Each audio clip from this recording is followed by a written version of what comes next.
In a small log cabin surrounded by endless fields and restless winds, a boy sat near a flickering fire, reading by the faint glow of embers. The night was cold, and the light was weak, but his hunger for knowledge burned brighter than both. His name was Abraham Lincoln, though at that time he was simply called Abe. He had no fancy school, no shelves filled with books, and no promise of greatness. What he did have was curiosity, the kind that refuses to sleep. When Abe heard that a neighbor owned a book he had never read, he walked miles to borrow it. Miles through mud, through snow, through roads that barely deserved the name. And when he finally reached home, he read as if the pages might disappear by morning. One night, the unthinkable happened. Rain leaked through the cabin roof and soaked the borrowed book. Abe's heart sank. He had no money to replace it, no way to fix his mistake. So he walked back to the neighbor and offered the only thing he had: work. For days he labored in the fields to repay the cost of the ruined book. He didn't complain. He didn't quit. Because he believed something simple but powerful: knowledge was worth the effort. Years passed. The boy grew taller, his hands rough from labor, his clothes worn from hard days. He tried different jobs: store clerk, rail splitter, surveyor. Some failed, some barely paid, but each taught him something about people, struggle, and perseverance. Then came the first big dream: politics. He ran for office. He lost. He tried again.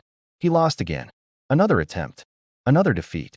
Friends whispered that he should give up, that maybe the world wasn't meant for a man who failed so often. But Abe had learned long ago that walking miles for a book was never wasted effort. Every step counted, even the painful ones. So he kept walking. Life tested him in ways no victory ever could.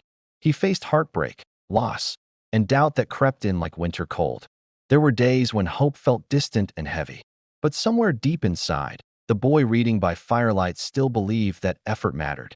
Years later, the country itself began to break apart. States argued, families divided, and the future felt uncertain. People needed a leader who understood hardship, someone who knew what it meant to struggle and still move forward. And the man who had lost so many elections finally heard the words he had waited a lifetime to hear. He had won. The rail splitter, the book borrower, the boy who walked miles for knowledge. He became president. Yet his greatest challenge was still ahead. The nation was torn by war. Every decision carried the weight of thousands of lives. Every night brought new worries, new losses, new doubts. But Abe remembered the lessons of his childhood: patience, courage, persistence. He believed a country built on freedom could not survive while some lived in chains. And even when the cost was high, he stood firm. Because real leadership is not about avoiding storms. It is about guiding others through them. When people later spoke of his greatness, they talked about speeches and victories, history and legacy. But the truth was simpler.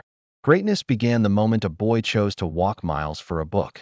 It grew every time he stood back up after falling. It flourished because he refused to let failure write his story.